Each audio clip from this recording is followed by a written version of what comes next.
Hello everyone, welcome to my channel maths lover 9723। मैं नीलम त्रिपाठी आज आप लोग के सामने एक ऐसा टिप्स लेकर के आई हूँ कि अगर आप उसको फॉलो करोगे तो उसके अकॉर्डिंग अगर आप चलना शुरू कर दोगे तो आप श्योर है कि जेईई मेन में बहुत अच्छे नंबर मार्क्स पा सकते हो। क्योंकि बहुत सारे इस समय बच्चे काफ़ी वरीड हो चुके हैं कि जून का एट लास्ट हो चुका है और जुलाई स्टार्ट होने वाला है, तो अब मेरे पास टाइम बहुत कम रह गया, अब हम कैसे पढ़ाई करें, कैसे क्या करें। तो बच्चे टेंशन लेने से तो कुछ भी नहीं होता है, टेंशन लेने की कोई ज़रूरत नहीं है। ठीक है, बस आप जो बहुत हाई फाई बुक्स और हाई फाई बहुत बड़े बड़े क्वेश्चंस जो आप इस समय कर रहे हो उनको करना बंद कर दो। आपसे यही सजेस्ट करेंगे कि जो बहुत ही बड़े बड़े क्वेश्चंस, बहुत ही टिपिकल क्वेश्चंस, अभी वो करना आप बंद कर दो। क्योंकि आपके पास ये 3 महीने हैं।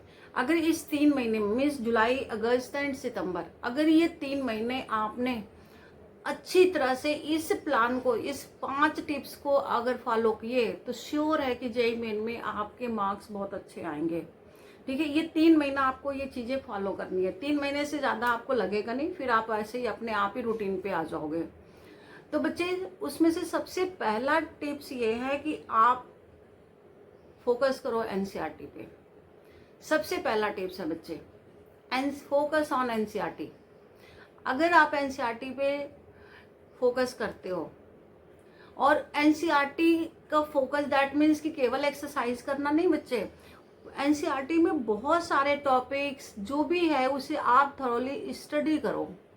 उसको देखो कि उसमें क्या क्या टॉपिक हैं, कैसे उसमें एक्सप्लेन किया गया है, ग्राफ कौन कौन से हैं, ग्राफ कैसे डिफाइन किया गया है, इंक्रीजिंग डिक्रीजिंग के टॉपिक्स हैं, उसमें बहुत अच्छी तरीके से एनसीईआरटी में एक्सप्लेन है बच्चे। तो पहले 100% उस एनसीईआरटी के कॉन्सेप्ट को अपने माइंड में उतारो। ये 3 महीने में 12th क्लास एटलीस्ट पूरा हो जाएगा। आप इस 3 महीने में पूरा सिलेबस करो और उसके एनसीईआरटी को बार बार फॉलो करो। क्योंकि डायरेक्ट इनडायरेक्ट वेज में बच्चे ये एनसीईआरटी के क्वेश्चंस ही होते हैं। कुछ डायरेक्ट होते हैं, कुछ इनडायरेक्ट थोड़ा घुमा फिरा के दे देते हैं। ठीक है, तो उससे बाहर से कुछ ज़्यादा होता नहीं है। वो जो 2-4 क्वेश्चन होते हैं वो सभी के लिए होते हैं बच्चे, बट मोस्टली आपके एनसीईआरटी से ही होते हैं डायरेक्ट इनडायरेक्ट क्वेश्चन। तो आपसे हम यही कहेंगे कि आप सबसे पहला ये काम करो कि आप अपनी एनसीईआरटी उठाओ, चाहे वो मैथ का, फिजिक्स का, केमिस्ट्री का, किसी भी सब्जेक्ट का हो। आप पहले अपने फोकस करो इस 3 महीने में एनसीईआरटी पे। इसको इतने अच्छी तरह से कर लो कि दोबारा उस एनसीईआरटी को पढ़ने की जरूरत ना पड़े, इतना माइंड में उसको फिट कर लो। और बच्चे टाइम तो देना ही पड़ेगा आप लोगों को, क्योंकि जून आपका खत्म होने जा रहा है, जुलाई स्टार्ट होने जा रहा है। स्कूल जो इस 12th अपियरिंग होंगे वो स्कूल भी जाएंगे, उनको अपने प्रैक्टिकल का भी सब कुछ देखना होगा। बट जो आपके 7-8 घंटे, ये तो नहीं कहते कि आप 22 घंटा पढ़ो, 20 घंटा, बट जो सेल्फ स्टडी के लिए आपने टाइम अपने अपने टाइम टेबल बना रखे होंगे। हर बच्चे का अपना अलग अलग तरीका होता है पढ़ने का, तो उस टाइम टेबल पे आप फॉलो करो। अगर आपने 8 घंटा देना है तो 8 घंटा देना। 8 घंटा वो नहीं जो स्कूल गए, 8 घंटा वो नहीं जो कोचिंग पढ़ रहे हो। 8 घंटे का मतलब सेल्फ स्टडी।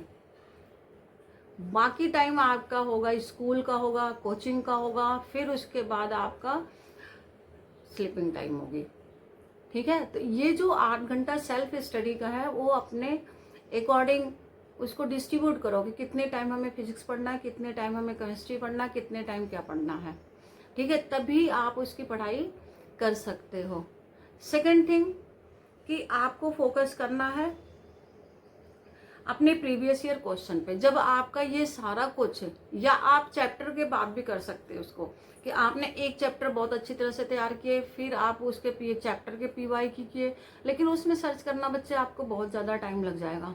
तो इसलिए कहते हैं कि पहले एनसीईआरटी करो, फिर पीवाई क्यूज उठाओ, और उस पीवाई क्यूज में कम से कम डेली 30 क्वेश्चंस आपको, 30 क्वेश्चन इस सब्जेक्ट, नहीं कि टोटल मिला के 30 क्वेश्चंस इस सब्जेक्ट, आप उस 30 क्वेश्चंस को सॉल्व करो।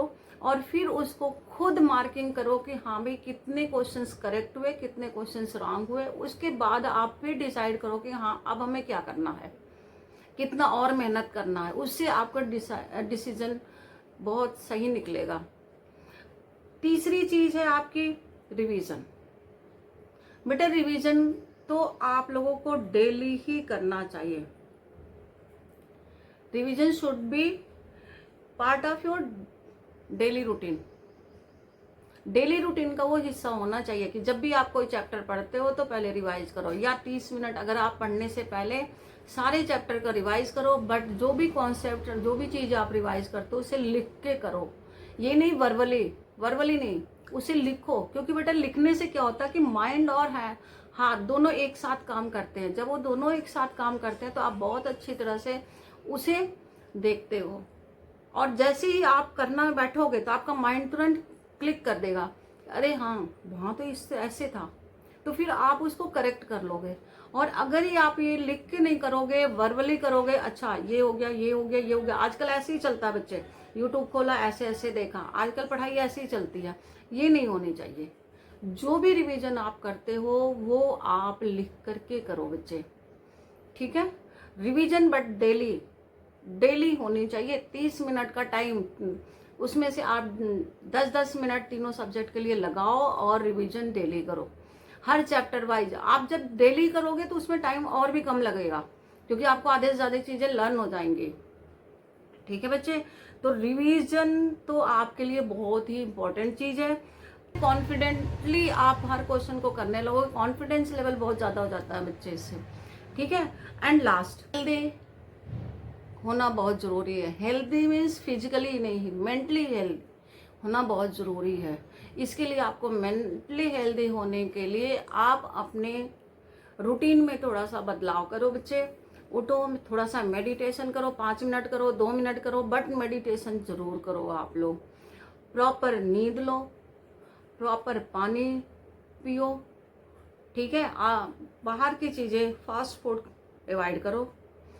आपका हेल्थ सही तो मेंटली आप वैसे ही फिट रहोगे, ठीक है।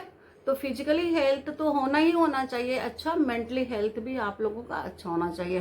तो ये 5 टिप्स आपको बच्चे बताए हैं, इस 5 टिप्स पे आप काम करो। बहुत ही ज़्यादा अच्छी तरह से आप जेईई मेन की प्रिपरेशन कर लोगे। और बाकी चीज़ें रही क्वेश्चंस की, तो हम डेली एक शॉर्ट क्वेश्चन PYQ का डालते हैं बच्चे। आप वो शॉर्ट ही देख लो, एक क्वेश्चन तो कम से कम वहां से देखोगे, दूसरा क्वेश्चन देखोगे, तीसरा, ज़्यादा तो है नहीं। शॉर्ट्स में एक क्वेश्चन डालते हैं, बट वो बहुत अच्छा क्वेश्चन होता है PYQ का, और वो पेपर में मोस्टली आने वाले क्वेश्चंस होते हैं। तो इसलिए आपसे कहेंगे कि जो आप शॉर्ट टर्म डालते हैं, जो एक एक क्वेश्चन की वीडियो बनाते हैं PYQ की, जो हमें लगता है कि नहीं ये बच्चों के लिए होना चाहिए, बस उतना ही को उठाओ और आप वहाँ पर चेक करो, क्लिक करो, उस क्वेश्चन को नोट करो, सॉल्व करो। तो आपका बहुत ही, अभी से बच्चे शुरू कर दो। टाइम अभी बहुत ज़्यादा नहीं बीता हुआ है, बट आपको अभी से प्रिपरेशन करना ज़रूरी हो जाएगा। तो चलो बच्चों, इसी के साथ मैं अपने वाणी को वो विराम देती हूँ। तो चलिए फिर मिलते हैं नेक्स्ट वीडियो के साथ। जैसा भी होगा आप कमेंट में डालिएगा कि आपको ये टिप्स कैसा लगा, या अच्छा लगा, अच्छा श्योर लगेगा, बट आप अपने कमेंट्स में डालिएगा। और अगर कोई और भी प्रॉब्लम्स हैं आप लोगों को तो कमेंट्स में लिखिएगा, फिर उस प्रॉब्लम्स को सॉल्व करने की कोशिश करेंगे। Thank you so much. चौथा है मॉक टेस्ट आपका अपना। मॉक टेस्ट आप कहीं से भी, किसी भी चैनल से, कहीं से भी आप उठाओ और वहाँ से क्वेश्चन पेपर उठाओ और उनका टेस्ट दो। उस टेस्ट में कम से कम 30 क्वेश्चंस तो फिजिक्स के होने चाहिए, केमिस्ट्री के होना चाहिए, और 30 क्वेश्चंस मैथ्स को होना चाहिए। मीन्स डेली 120 क्वेश्चंस का आप मॉक टेस्ट दो। उसके बाद खुद चेक करो, खुद चेक करो। ये नहीं कि वो दूसरे पे डिपेंड डालो कि हाँ भाई डाल दिया इसमें, अभी आंसर शीट आ जाएगी और हम उसे टिक लगा। नो, आप जहाँ से क्वेश्चन कर रहे हो वहां से सोल्यूशन खुद देखो, खुद आंसर देखो। इससे क्या होता है बच्चे, आपके 2-3 बार वो चीज रिवाइज हो जाता है।